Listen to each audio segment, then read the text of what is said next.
hard to see the light at the end of the tunnel. But honestly, once you put that hard work behind you and just grind, I mean, everything else will take care of itself. So like you said, the fruits of the labor are starting to show up.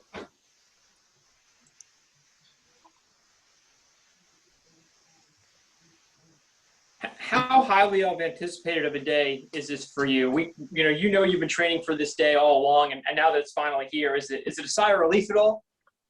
Yeah, I mean, it's definitely not content. Never content, but I mean, you just know it's here. Don't think too much into it. It's something you've been doing for, years now. So it's not really that big of a, stage, but you definitely want to make an impression. It looks like Fago from Pro Players Insider had a question. He raised his hand, so let's go ahead and go to him real quick. Hey, can you hear me? Yes, sir. All right, perfect. You had an impressive career with Marshall. What do you think you need to improve on with potentially getting to that pro level of football? Anybody that's watched my tape extensively, I would say maybe just back end speed. But outside of that, what I kind of hear is just maybe just kind of stay more downhill. But I mean, outside of that, not really too much. And my last question is, if I may, how have you adapted since the pandemic with getting workouts and staying healthy? Can you repeat that, please? It was a glitch. Oh, yes, sir. How have you adapted since the pandemic with getting workouts in and staying healthy? I can't hear you. Hey, Brenden. He was saying, how have you done with the pandemic, getting your workouts in and staying healthy? That just is what it is. Just kind of just take it as it comes. I mean, a lot of us don't have access to our own gyms or anything like that. So honestly, it just comes down to just phoning a friend at the end of the day. Garages, kids in the neighborhood, friends of the family, just kind of getting into whatever they have available to them and kind of just getting access to that however you can. All right. Thank you. Looks like we have a question from Justin Zimmer. Raised his hand. Justin, go ahead. Hey, Brenden, Justin Zimmer, WMUL. Brenden, what is your plan beyond Pro Day to get the remainder of your workouts in prior to the draft in April? As you know, there's no private workouts or anything like that. We've been getting at it pretty extensively. Probably just stick to kind of field work. I mean, all the combine stuff's out the window at that point. So probably just fine tune some field work stuff and just get some more position work in. Mark Lane has a question. Mark, go ahead. Yeah. Who's your agent and where have you been training? Aston Wilson with Agency One, and I've been down in Fort Lauderdale, Florida. What was it? Is it a place like Exos or just what kind of gym is it? XPE with Matt Gates and Tony Villani. Thank you. Brenden, what kind of feedback have you gotten so far from the NFL? I mean, I know the combine wasn't what it has been in the past, but I'm sure you've still gotten some sort of feedback. Yeah, just from people that I've spoken to, just little stuff that you can kind of just keep in the back of your head just going forward. The biggest thing would probably just be probably just catching. That's a lot of stuff that I wasn't able to showcase, here throughout my time here. Just catching is something a lot of people want to see more, and that's probably the biggest consistent thing I've probably got back. Knox, in these times, how much do you have to really market yourself as a player, especially a guy that's coming out and maybe, at a smaller school like Marshall, not as much attention per se as a national program? How do you have to market yourself because there are no private workouts and things like that due to COVID? Just getting into as many different platforms as you possibly can, whether that be, podcasts, in front of a camera as often as possible, and just as many media outlets that have a good outreach. So that's really the biggest thing with a COVID year. So that's pretty much it for me. In looking at this past season, how truly difficult was it as a student athlete at the collegiate level? Testing 3 times a week, trying to follow the protocols, trying to be a student at the same time, and steer clear of potential dangers there on campus as far as trying to stay safe. Exactly how difficult of a process was this during the 2020 football season? Well, very difficult. It's never been done before. No one's ever had to go through that. So most definitely difficult, but it just comes down to just being able to navigate around that and being able to adjust on the fly.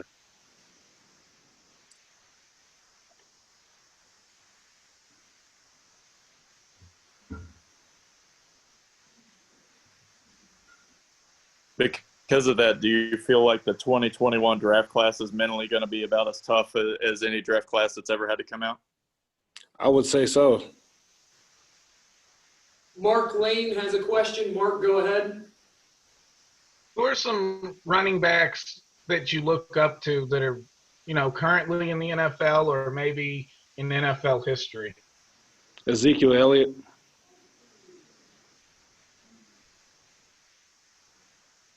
What do you like about Zeke's game?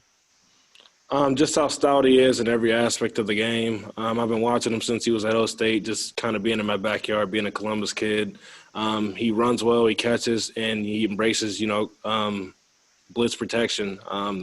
He's second to none when it comes to that. So, I like to model everything behind him with whatever he does on the field, honestly, because that is what greatness is currently.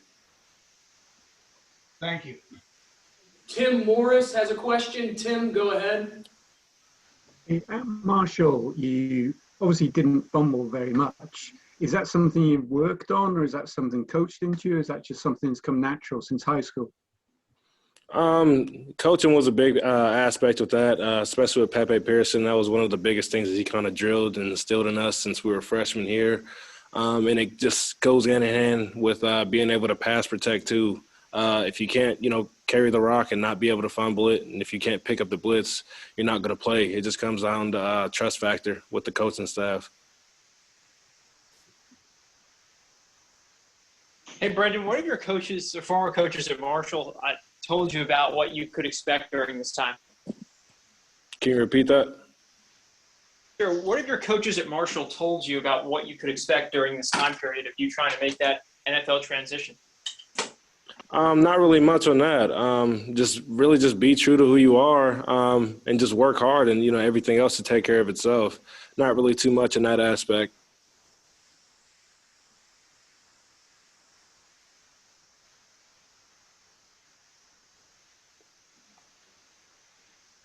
Is that everybody? I'm good. Yeah, I think we're good, Jake. Yeah, Yep, we're good. Cool. Well, you are good to go, Brenden. Yes, sir. Appreciate that. Yo, We're going to do some stuff. Thanks, Brenden. Thanks, Brenden. appreciate it. All right, guys, we have Marshall offensive coordinator Tim Cramsey.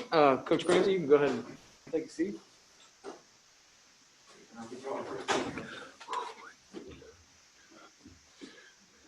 What's up, guys? Ramsey, good golf weather, isn't it? Beautiful golf weather, man. Coming back wasn't so much the last couple of weeks, but 1 second, guys, before we begin. I just want to make sure I have Coach Cramsey in focus on the camera. there we go. There we go. There we go. What a great close-up that was. All right, guys, you can go ahead and begin. And if you would just talk about this process with Brenden and just the whole, where he's at this point. It's been pretty enjoyable, I'm sure, to watch his journey. It's been great to watch his journey from a guy who put his work in, when he wasn't the starter here, 3 years ago to what he did at that time during fall camp, during spring ball, during the off-season workout program. And it was the same type of effort, the same type of attitude he had when he did become the number one, running back at that spot and did become the player of the year in the conference. It's just the way he goes about work every single day, the way he handles himself everywhere, and not even just a football field, off the field, in the classroom, in the community, everywhere he goes. He takes full advantage and attacks every day the way it's supposed to be, and the way you want to be able to show young guys coming into the program the way to do things is the way Knox did it for 3 years with us. Then.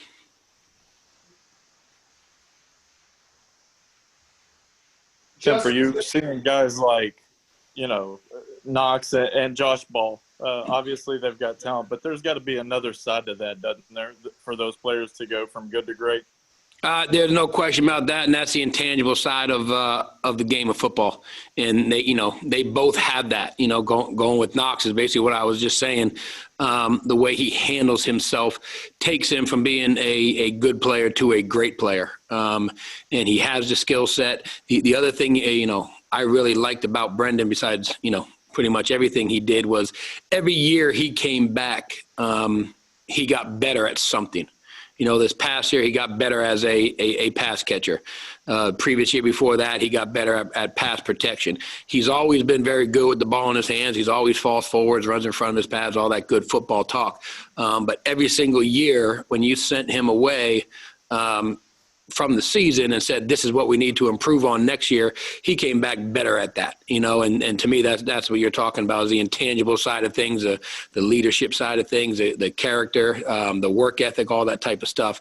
And, Josh Ball has those same intangibles in him. Now, Josh, to me, is a big body, obviously, who has very athletic feet. And the thing you like about Josh is he has a big-time nasty streak to him when he plays the offensive line position, which is what you need at that position to play. The skill set is one thing, having long arms and having good feet and being strong, all that type of stuff. There's a lot of guys out there that have that. What separates at any level, but especially going to the next level, what separates those guys from everybody else is your intangibles and what you do off the field and what you do character-wise and effort-wise and everything.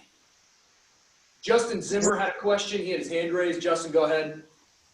Hey, Tim. Justin Zimmer, WMU. How are you today? How you doing, buddy? Doing good. Hey, I got a question for you. I know during the real quick, I want to go into like the half hour real quick with like the offense for next year. You kind of talked about like a mix of it being like the mix of the old offense that we saw last year with Doc and a new offense of the spread and RPO. How's that been installed so far this year? Well, really, the big change in things is the philosophy of what the head coach is looking for and what the head coach wants to see in his offense. So when all's said and done, there's going to be, more throw, more stretching the field horizontally, stretching the field vertically, and take advantage of the weapons that we have and the ability to get the ball downfield, with obviously Grant Wells being, an arm that we need to be able to use. And I got one real quick Josh Ball question for you. A lot has been made about like Josh's pass at Florida State. Like, for NFL teams, like, should that affect like his draft stock? I don't believe it should affect his draft stock whatsoever. When he got to us, he like great character kid, great human being. If I was allowed to, I'd have him babysit my kids. Coach, going back to Knox for a moment, what makes you think he can be so successful at the next level? The same thing that he did here. I think what Knox is again, he's not the flashiest of running backs, but he's productive every time he touches the ball. You can say whatever you want about his skill set, but he had a 40-plus yard touchdown run this year. He had a 40-plus yard touchdown catch this year. I think a guy like Knox is, I forget who asked the question, but he has the skill set for it, and guys like him just need to get into a camp, and guys like him just need to be given the opportunity to play at that level, and a guy like Knox is going to take advantage of that opportunity, just like he did here. And if he gets in as how that level works. You get in as a practice player, you put your time in, you start turning people's heads. You get in as a free agent, or a late round draft pick, you start turning guys' heads once they get you into camp. And it's no different than the recruiting level where 4 stars, 3 stars, scholarship players, walk-on kids. Once camp starts, who's making plays, who's doing what they're supposed to do, who's where they're supposed to be, who has those intangibles. Knox is going to fit in to any program any organization he gets into, and he's going to find his way on the field, whether that be special teams or playing the running back position, just like he did here. Spencer Dupuis has a question. Spencer, go ahead. Hey, Coach, you look at a player like Knox. He comes in 2018, is playing primarily special teams to start the season, and then, gets a shot in that Charlotte game, has over 100 yards. Did you know right then and there that he was going to be special the next 2 years? The answer is yes, but I would take that back even further to the sense of, again, when he had an opportunity prior to that game of fall camp and of spring ball in the scrimmages to play against a very good defense, which is our own defense at that time, and he had the same productivity he had from that Charlotte game on.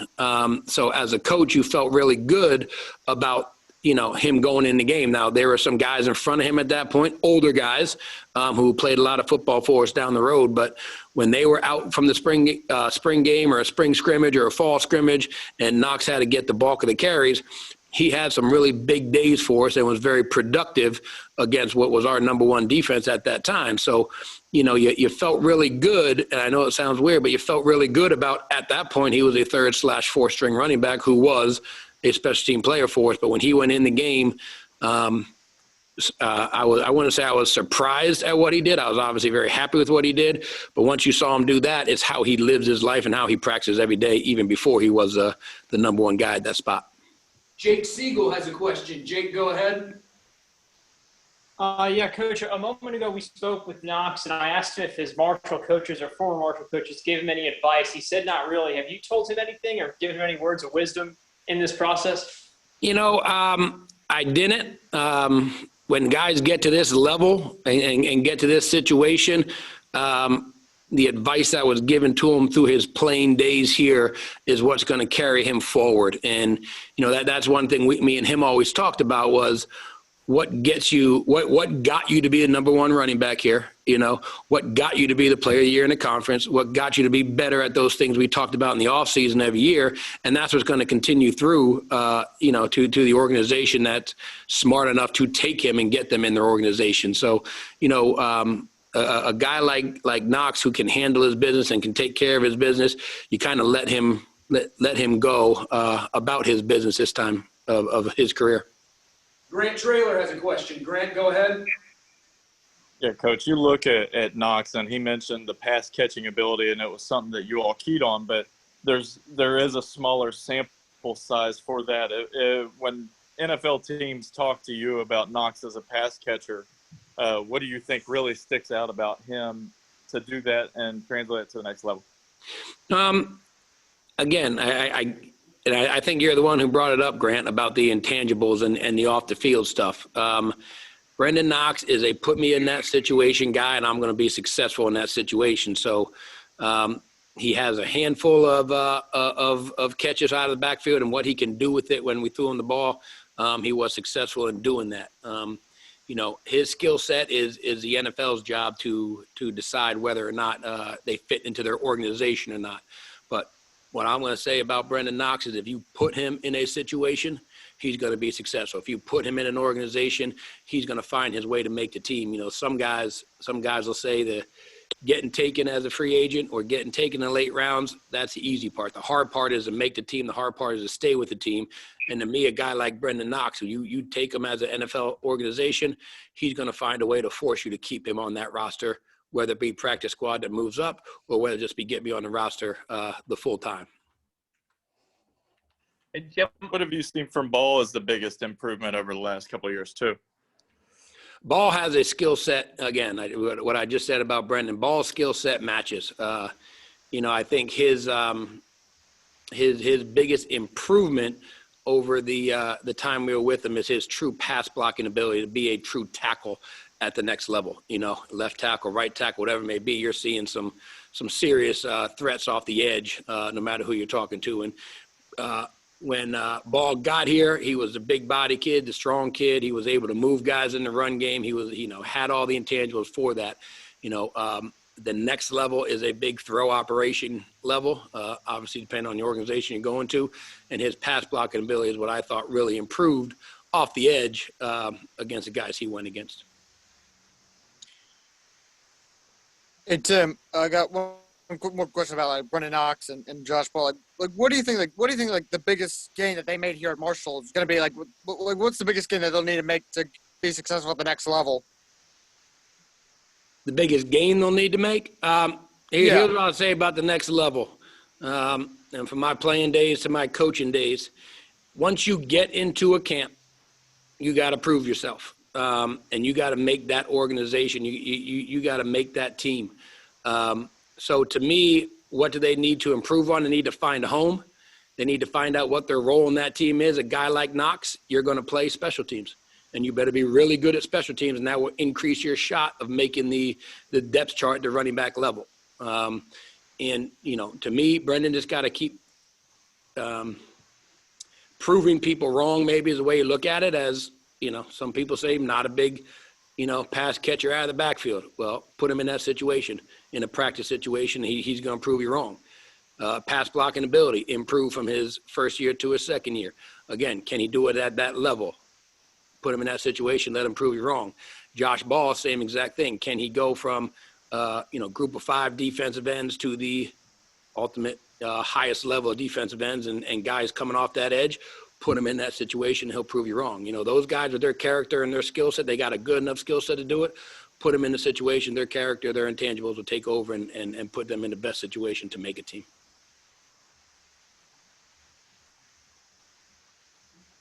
Any more questions? All right, guys. Appreciate you, man. Hey, thanks, Coach. We'll see you. Thank you.